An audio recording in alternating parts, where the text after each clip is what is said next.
ada yang namanya Allah itu nggak adil, itu nggak mungkin. Kenapa? Karena semua itu adalah miliknya Allah Subhanahu wa Ta'ala. Saya punya HP, selalu saya letakkan di kantong yang kanan, padahal kantong ini bersih. HP saya yang kecil saya taruh di kantong yang kiri, padahal kantong yang ini sering kotor.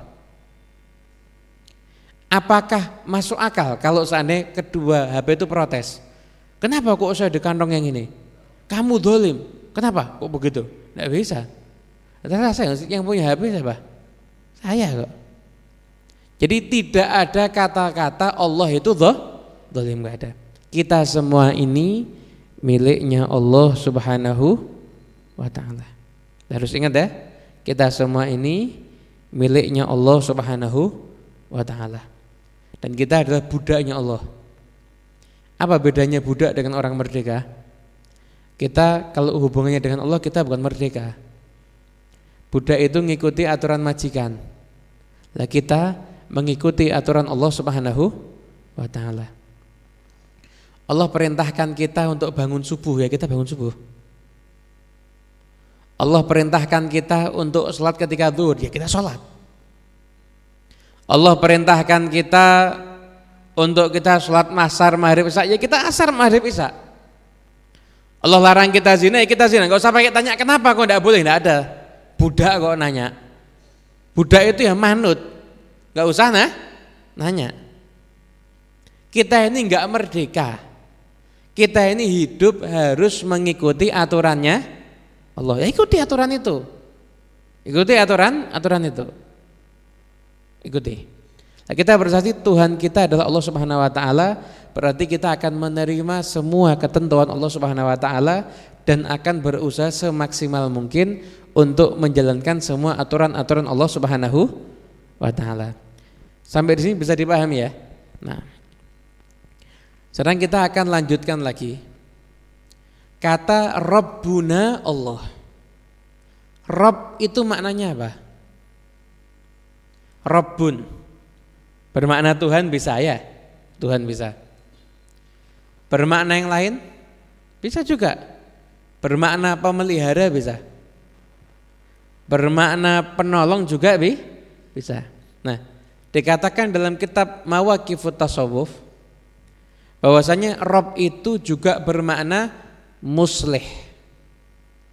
Bermakna muslih. Muslih itu yang menjadikan baik. Muslih itu yang bermakna huwallazi yajlibun naf'a wa yadfa'ud dharra. Muslih itu adalah orang yang menarik manfaat dan mencegah daripada kemadharatan. Itu namanya muslih.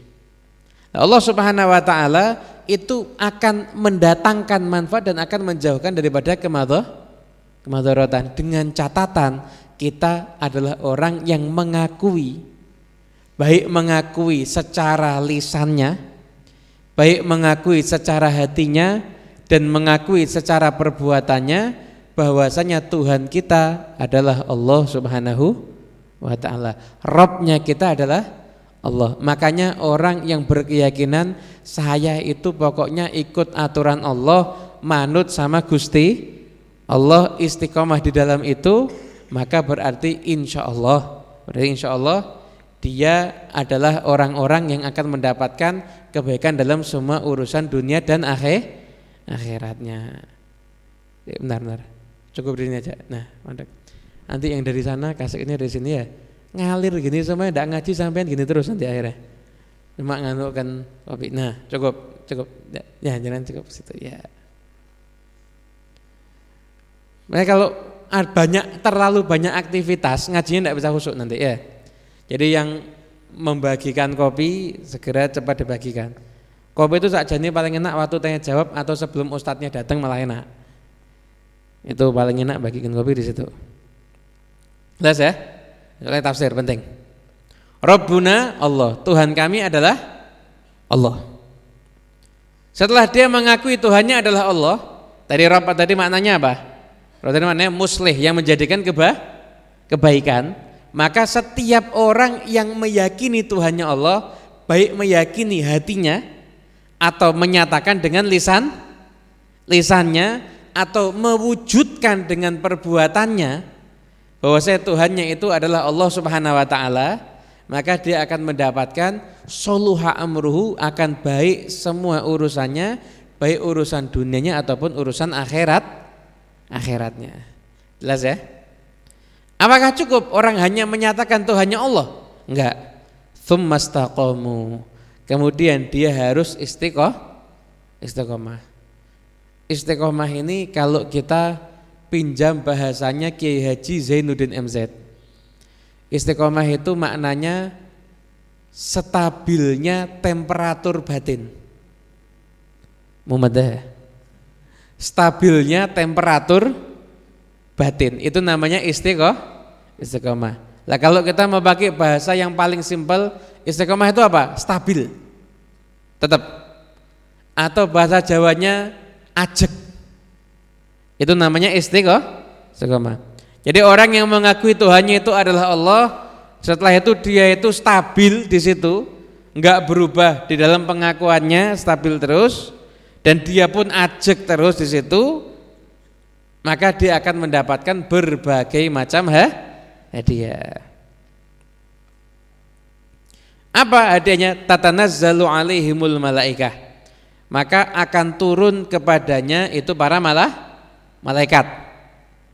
Nah, kalau di dalam tafsir Jalalain, turunnya malaikat ini dikatakan malaikat ini turunnya adalah ketika orang itu nanti akan meninggal dunia. Jadi manusia itu pasti akan ketemu malaikat. Jadi manusia itu akan ditemui oleh para malaikat. Lah ketemunya kapan? Manusia ini akan ditemui oleh para malaikat. Lah ketemunya itu terus kapan? Manusia ini akan ketemu dengan para malaikat. Kalau di dalam kitab Mawaqifut Tasawuf itu ada dua. Kalau ini manusia yang kelasnya khusus, ini manusia yang kelasnya khusus, itu ditemui malaikat kadang-kadang ketika hidupnya bisa bertemu dengan malaikat. Kalau manusia itu kelasnya khusus. Tapi kalau manusia itu kelasnya umum, maka akan ditemui oleh para malaikat. Itu pasti sesaat sebelum dia meninggal dunia. Paham ya? Manusia yang kelasnya khusus, orang-orang soleh, itu bisa bertemu malaikat. Dia ada di dunia ini dalam kehidupannya. Tapi kalau kelas umum, amatul mu'minin wal muslimin, maka sesaat sebelum meninggalnya akan didatangi oleh para malaikatnya. Lah kok bisa manusia itu bertemu dengan para malaikat? Dalilnya apa? Ada banyak. Dalilnya itu sangat banyak. Pernah tahu hadis Usuluddin atau Arkanuddin? Hadis tentang rukun agama yang datang satu orang kepada Nabi tanya apa itu Islam, apa itu iman, kemudian apa itu ihsan. Pernah kan ada hadis itu? Itu yang nanya terus apa itu? Malaikat Jibril. Itu sahabat ketemu malaikat enggak itu? Ya ketemu dengan para malaikat. Cuma memang tidak langsung. Cuma memang tidak langsung dalam bentuk aslinya. Dalam bentuk aslinya ya kaget semuanya nanti. Ada yang begitu. Ketika perang Badar, ada sebagian sahabat yang melihat malaikat juga ikut berperang. Itu juga nanti hikayat kita akan sering dengar ceritanya orang-orang yang soleh yang mendapatkan pertolongan. Mendapatkan pertolongan ternyata itu dari orang yang enggak dikenal, bahkan orang yang tidak ada. Jadi itu para malaikat mungkin wallahu alam. Intinya orang-orang khusus akan bisa bertemu dengan para malaikat di kehidupan dunianya ini.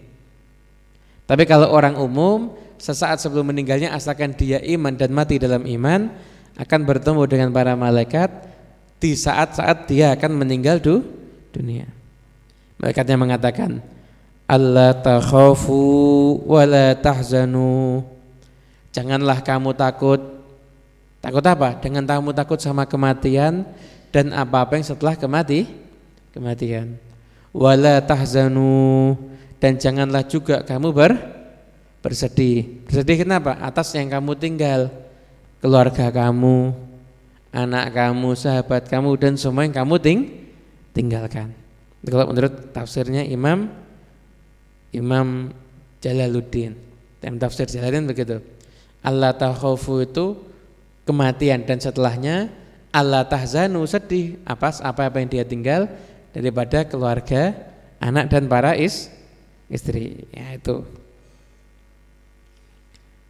Setelah itu apa cukup itu? Nah, wa absyiru, dan berikanlah kabar gembira bil jannati, dengan surga allati kuntum tu'adun, yang mana surga itu sesuai dengan yang akan dijanjikan.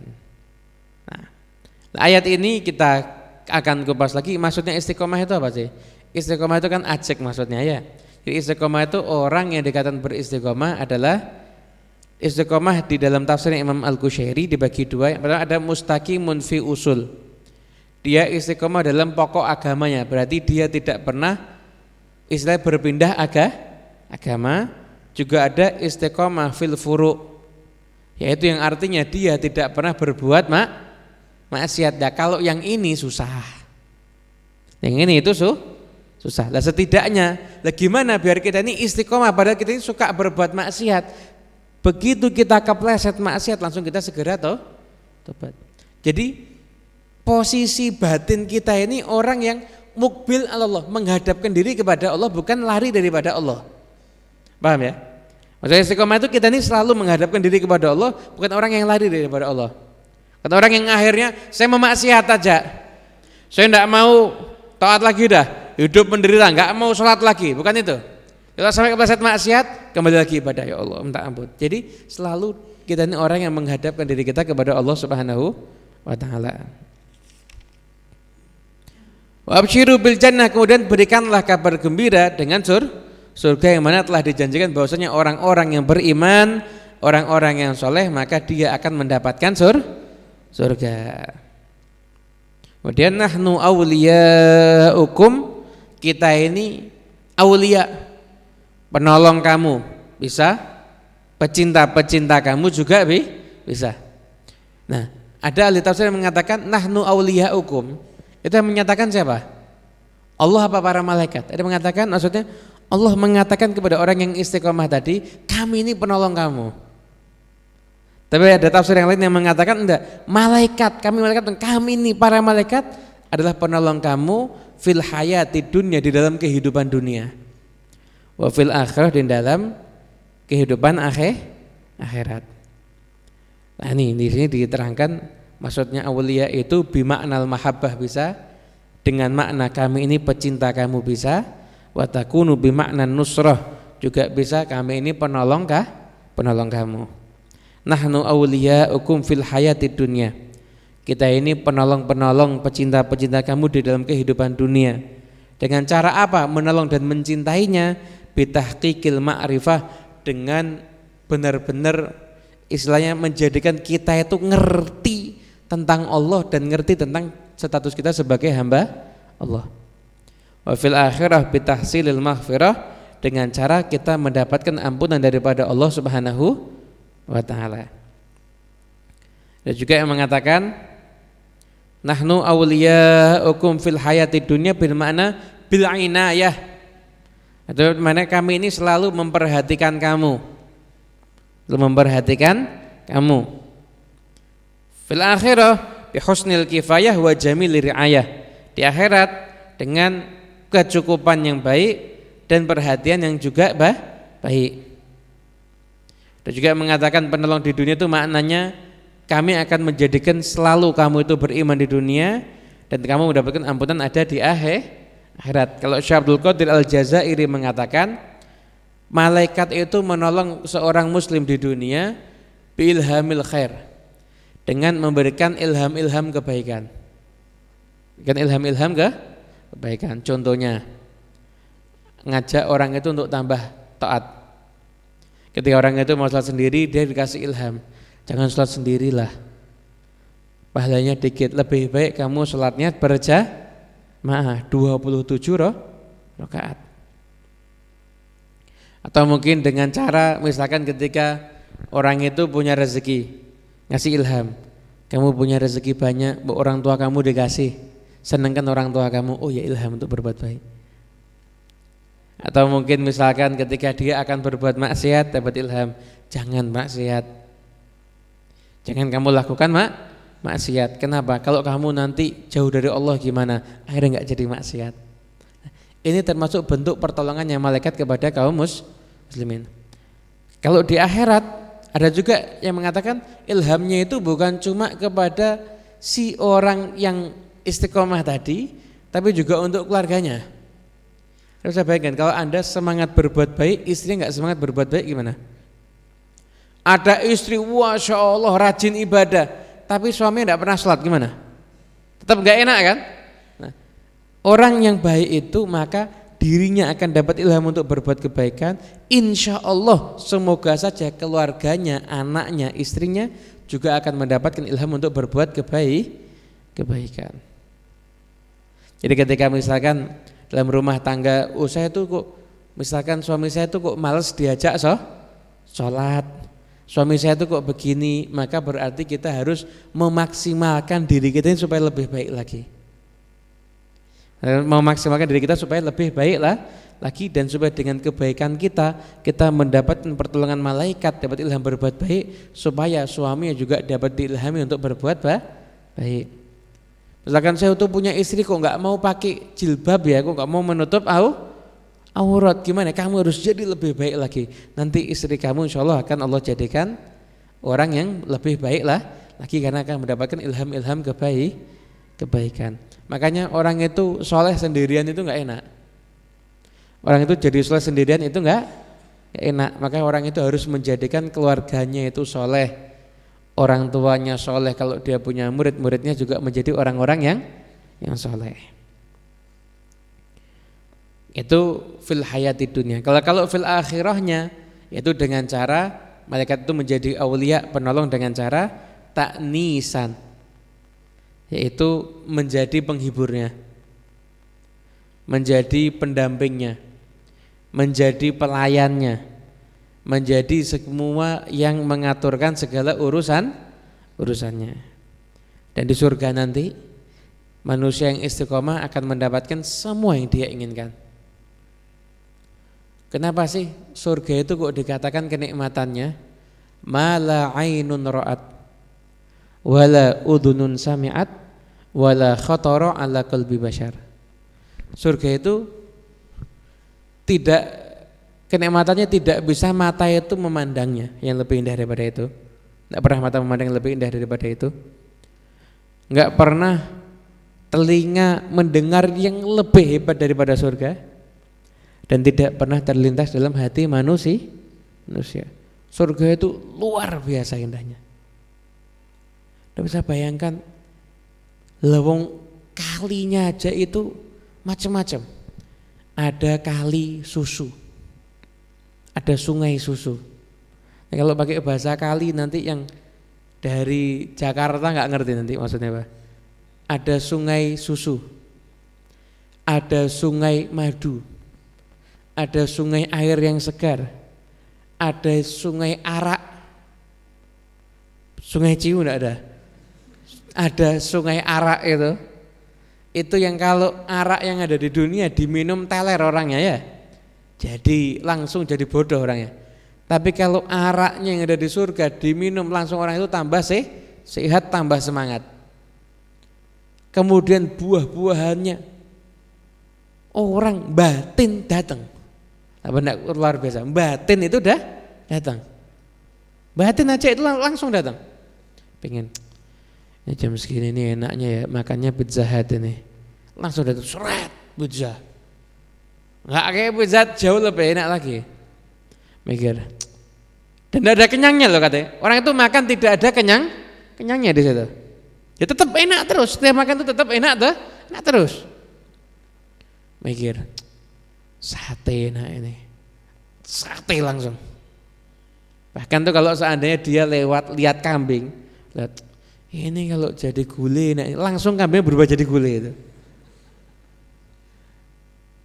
Lihat misalkan ada ayam lewat, wah ini jadi KFC, nah langsung jadi ayam itu, ayam pakai tepung itu. Semuanya langsung kejadian. Ini belum cerita bidadari loh ini ya. Ini belum cerita bidadarinya, ini baru cerita makanan. Karena cerita bidadarinya enggak usah soalnya. Akhirnya malah minta kepengin cepet malah bahaya akhirnya. Ini belum cerita bidadari, ini baru makanannya. Ini baru makanannya.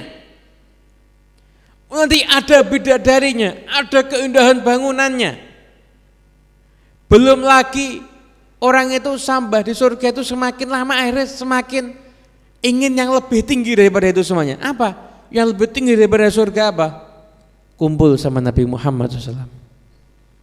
Dia bisa bayangkan nikmatnya makanan surga nggak ada sebanding dengan nikmatnya duduk bareng dengan Rasulullah SAW, duduk bareng sama kanjeng Nabi. Ya Allah, ada lagi yang lebih tinggi lagi nikmatnya apa? Melihat Allah Subhanahu wa Ta'ala. Itu kenikmatan yang paling tinggi. Dan kita semua insya Allah masuk surga. Semua yang diinginkan akan tercapai di dalam surga. Di surga itu, mohon maaf, kenikmatan surga itu kenapa kok enggak bisa dibayangkan? Karena surga itu hari ini enak, besok tambah enak lagi. Besoknya lebih enak lagi. Besoknya lebih enak lagi, lebih enak terus. Coba bayangkan, teh itu diminum hari ini enak, besok enak lagi. Kira-kira sudah 1 bulan, itu tingkat enaknya seberapa? Bisa bayangkan enggak? Enggak bisa. Nasi goreng hari ini enak, besok lebih enak lagi. Coba bayangkan sampai 1 bulan, tingkat yang ke-30, bayangan enaknya seperti apa? Bisa dibayangkan enggak? Enggak bisa. Lah itulah surga. Wala khatara ala qalbi bashar. Tidak pernah terlintas dalam hati manusia. Ya, ada satu orang soleh yang pernah itu meninggalkan perbuatan zina sampai akhirnya mimpi ketemu sama bidadari. Nah, ini siapa? Ini saya adalah bidadari yang akan dipersiapkan untuk menjadi istri kamu di surga. Bangun dari tidur, doa minta mati. Pengen cepat ketemu bidadari. Langsung minta untuk dicabut nyawanya oleh Allah Subhanahu wa Ta'ala. Inilah tafsir daripada surat Al-Fusilat ayat 30 dan ayat yang ke-31. Kesimpulannya. Yang pertama, manusia harus satu, berkeyakinan Tuhannya adalah Allah. Tuhannya adalah Allah, dan orang yang punya keyakinan itu baik di dalam keyakinannya, melafatkannya, dan dalam perbuatannya, berarti dia kalau lisannya akan menyatakan Tuhan saya Allah, saya tidak akan berucap kecuali yang akan mendatangkan keridhaan Allah. Orang yang perbuatannya Tuhan saya Allah, berarti saya akan berbuat yang diperintah oleh Allah dan akan menjauhi semua yang dilarang oleh Allah. Orang yang bisa istiqomah di dalam itu, setidaknya kalau kita kan masih sering maksiat, jadi kalau kamu maksiat langsung tobat. Tobat. Maka akan ketemu dengan para malaikat. Kalau tingkatannya khusus bisa ketemunya di dunia. Kalau tingkatannya umum sebelum meninggalnya ketemu nanti. Malaikat yang kabar gembira, enggak usah khawatir. Tentang kematian enggak usah khawatir. Kita siap membantu kamu nanti. Alam kubur gak usah khawatir. Padang mahsyar jangan khawatir. Jembatan Sirat jangan khawatir. Lewat nerima timbangan atau lihat timbangan amal jangan khawatir. Nerima catatan amal jangan khawatir semuanya. Kita akan membantu kamu nanti. Untuk keluarga kamu gak usah bingung. Kita akan ngurus mereka. Jadi orang itu tenang sudah. Lah tenang, kamu akan dapat surga nanti. Kamu akan mendapatkan surga. Dan mereka lalu mengatakan, kita ini sudah jadi penolong kamu ketika kamu di dunia dan nanti sampai kamu ada di akhirat, dan kamu di surga nanti akan mendapatkan semua yang kamu cita-citakan dan semua yang kamu inginkan. Syaratnya, ayo kita semuanya sekarang beli surga. Kita semua sekarang ini beli surga. Mau enggak beli surga? Kalau katanya Sayyid Muhammad bin Alawi Al-Maliki, al-jannah mahi balash. Surga itu enggak gratis. Surga itu tidak gratis. Ayo kita semua sekarang beli surga. Yang kita punya apa sih? Duit punya. Duit kamu jadikan sebab untuk kamu bisa masuk surga. Yang kamu punya apa? Waktu, waktu kamu, jadikan itu waktu kamu sebab supaya kamu bisa masuk surga.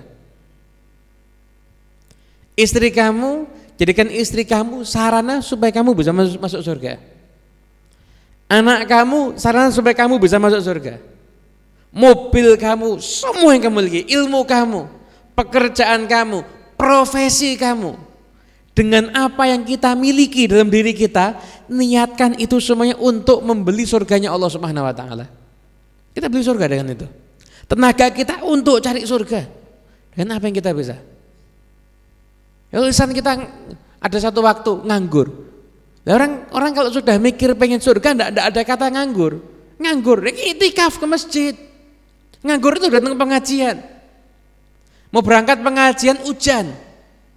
Hujannya cukup deras, mikir, ini kalau saya tetap ngaji, ya ini beli surga beneran ini, bayarannya mahal ini.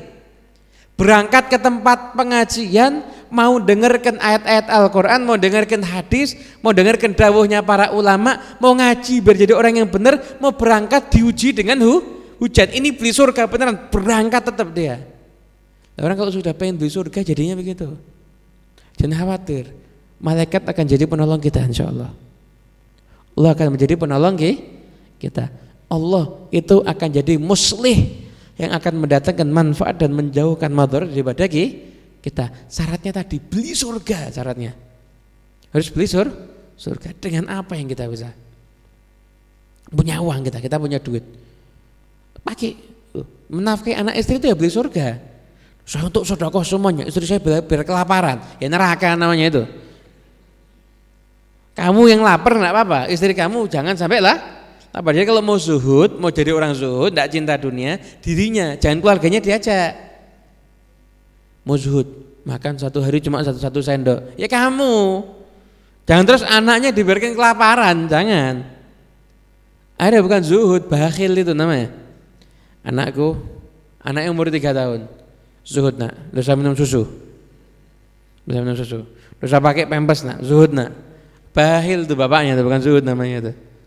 Penuhi kebutuhan tapi kamu zuhud. Zuhud itu apa sih? Hatinya enggak nyantol sama dunia, itu namanya zuhud. Makanya orang kaya yang zuhud banyak. Orang miskin yang cinta dunia lebih banyak. Ya kan? Orang miskin tapi yang dipikiri duit terus. Ini cinta dunia ini berarti. Ada orang kaya tapi zuhud, hartanya berapa enggak urusan, sudah. Punya alhamdulillah, enggak punya sudah. Gitu. Makanya kita semuanya ayo kita beli surga dengan apa yang kita bisa. Niatkan untuk itu semuanya. Saya masih sekolah Ustaz. Ya beli surga dengan sekolah kamu. Saya mau menyenangkan orang tua dengan sekolah saya. Saya mau membahagiakan orang tua dengan sekolah saya. Saya mau beradab kepada guru di dalam sekolah.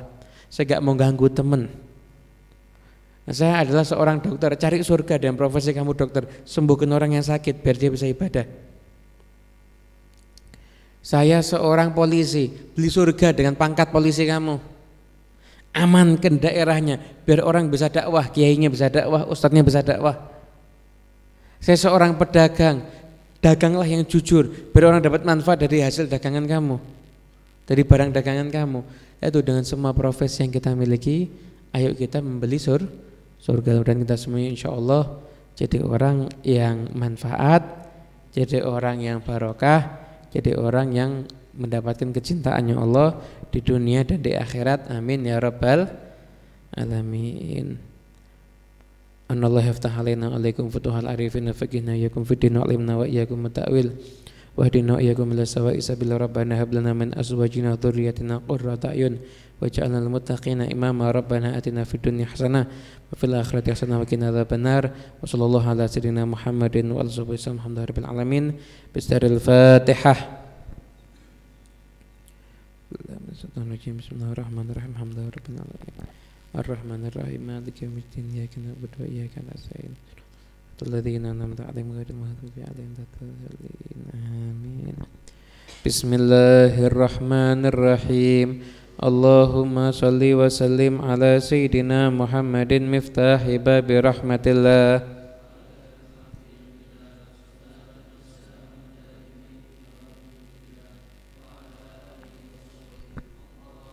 اجعل في طاعتك فرحي وسروري وفي مرضاتك جميع أموري اللهم يا عالم بحالاتي ومطلع على سرائري ونياتي اقضي جميع حاجاتي وسيئاتي وتجاوز عن خطيئاتي وزلاتي وتقبل جميع حسناتي وسامحني فيما مضى وما ياتي واكتبني في ديوان ساداتي اسلك بي سبيل نجاتي في حياتي ومماتي اللهم إني طامع في عطاك ابن في رضاك مستسلم لقضاك فاكتبني من أولياك واسلك بي سبيل هداك حكني بأسفياك وصلى الله على سيدنا محمد وعلى آله وصحبه وسلم والحمد لله رب العالمين والعفو منكم wassalamualaikum warahmatullahi wabarakatuh.